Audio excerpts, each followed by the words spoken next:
Nous allons démarrer cette vidéo avec un exercice très simple. Vous allez chercher un mot. Mais ce mot ne doit avoir aucun rapport avec les choses que vous avez eu à faire les 7 derniers jours. Que ce soit un café que vous avez bu, que ce soit un voyage que vous avez fait, que ce soit un aliment que vous avez mangé. Ça ne doit avoir aucun rapport avec quelque chose que vous avez fait les 7 derniers jours. Stay tuned.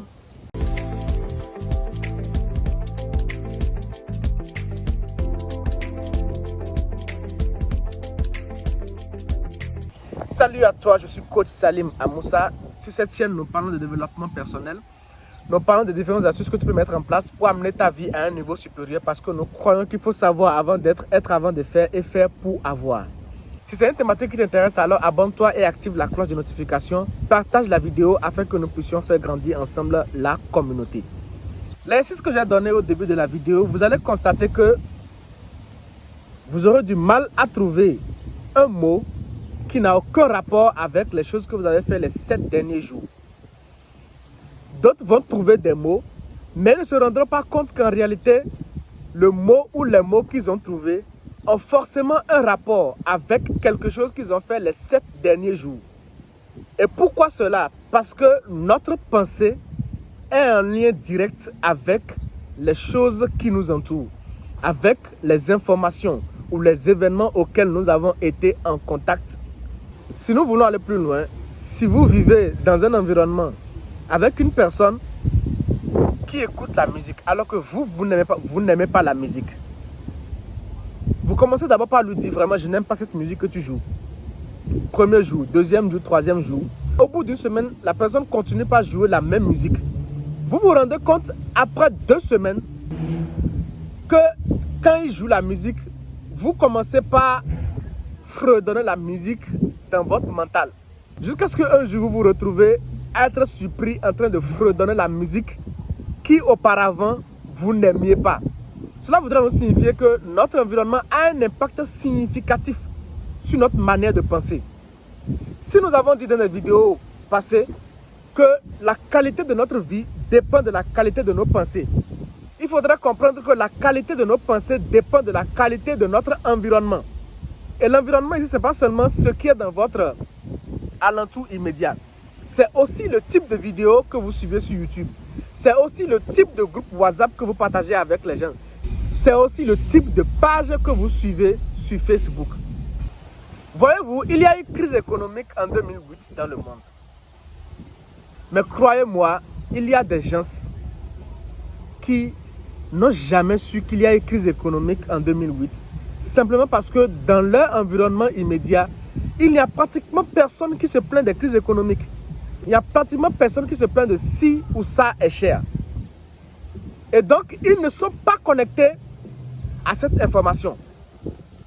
Les amis, il serait difficile pour une personne qui passe tout son temps à chercher les informations relatives à la crise économique, les informations relatives aux guerres dans le monde, les informations relatives à l'instabilité un peu partout dans le monde. Il serait difficile à cette personne-là de réussir sa vie financière. Simplement parce que ses pensées vont refléter le type d'informations auxquelles lui-même se soumet. Nous devons comprendre que nous ne pouvons pas courir plus vite qu'un train dans lequel nous sommes assis. Donc, si autour de toi, les informations auxquelles tu as accès, les événements auxquels tu t'exposes sont des événements négatifs, ne t'attends pas à avoir des pensées positives. C'est pour ça qu'il y a des personnes, on fait tout pour qu'ils puissent avoir des pensées positives, pour qu'ils puissent être beaucoup plus optimistes, mais non, ils s'enfoncent dans le pessimisme tous les jours.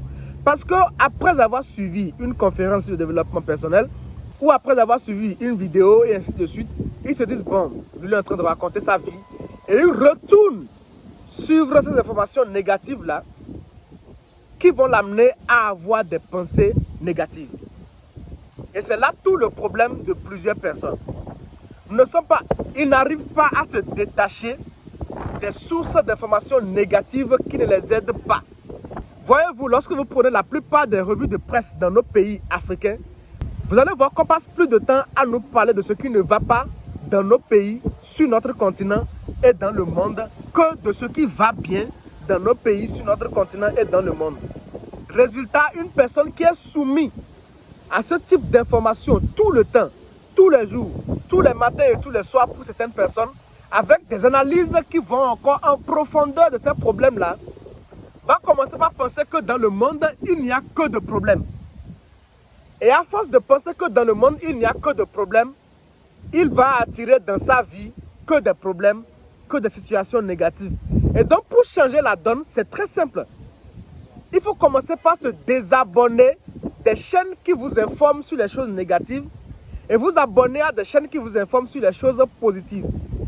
Commencez par vous connecter à des informations qui vous aident à garder votre mental dans la positivité. Parce que le type d'information auquel vous vous soumettez aujourd'hui va déterminer le type de pensée que vous aurez et cela va déterminer le type de vie que vous aurez. Si vous avez suivi cette vidéo jusqu'ici, cela montre le degré d'importance que vous accordez à votre développement personnel. Et pour cela, je vous invite à une formation que j'organise intitulée « Tout savoir sur le développement personnel ». Ça va se dérouler au sein du forum École des élus, qui est un forum qui regroupe les membres de l'École des élus. L'adhésion est à 5 000 francs CFA seulement et vous pouvez voir les numéros à contacter sur WhatsApp pour adhérer au forum. Peace out.